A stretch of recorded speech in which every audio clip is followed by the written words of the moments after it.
If your calling doesn't hurt, it was never meant to be your calling in the first place. Dit is 'n lewensmotto wat toe ek in my studies begin het om 'n predikant te word, vir myself toegeskryf het. En dit is maar net eintlik 'n vertelling of 'n verduideliking van wat passie is.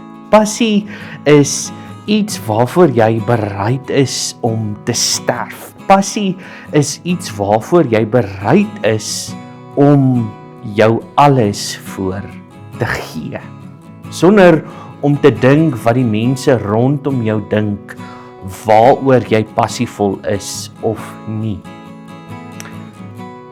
Ek dink, en dis ook die rede hoekom ek hierdie lewensmotto vandag met jou deel, is ons as Christene het iewers in die verloop van die geskiedenis op 'n plek gekom waar ons net gedink het om 'n gelowige te wees is hierdie gemaklike pad wat ons stap. Nee, iewers in ons gedagtes het ons hierdie idee gekry dat ons in die Here Jesus Christus glo dat dit net maanskyn en rose en wonderlik en fantasties sal wees. Ek het my kaartjie na die hemel toe gekry en dit beteken die res van my lewe is gemaklik. Ek hoef niks meer te doen nie, ek hoef niks meer te vrees nie, ek kan net aangaan. En dan soos enige seisoen in ons lewens, dan tref hierdie oomblikke ons, hierdie goed wat ons nie kan beskryf nie, hierdie goed wat ons totaal en al oorweldig, en dan vra ons die vraag, maar waar is God? Hoekom het hierdie dinge met my gebeur? En die antwoord is, die Here het jou nie gelos nie.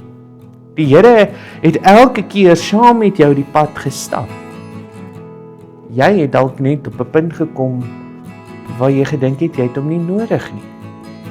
Of dis mos maklik om 'n gelowige te wees. My geloof gaan nie getoets word nie. My passie vir die Here gaan my nie seermaak nie. En dis ongelukkig nie die waarheid nie. Die passie van ons Here Jesus Christus het hom gedwing na die kruis toe. Het hom verdoem om 'n wreedaardige dood te sterf, sodat ons die ewige lewe kan ontvang. Dis 'n pad van seer. Dis 'n pad van ongemak. Dis 'n pad van pyn. En as jy vandag hier sit en sê, ja, maar dis nou nie so sleg om 'n Christen te wees nie, dan is dit waar. In dit bevind ons 'n stukkie bevryding wat ons die hele wêreld kan ingaan. Maar weet dat wanneer swaar kry saam met ons is, wanneer ons ter wille van ons geloof vervolg word, staan die Here se belofte dat ons nie alleen is nie. En dat die koninkryk van God nie die koninkryk van die wêreld is nie, maar dat dit iets veel groter is as wat ons ooit kan beskryf aan mense daar buite. So my vraag, is jy bereid om jou gemaklikheid op te gee, om die ongemaklike saam met ons Here Jesus Christus in te gaan? Of is jy nie bereid om daai pad te stap nie? Amen. As jy die tyd geneem het om hierdie video te kyk, dan nooi ons jou uit om hierdie video te like.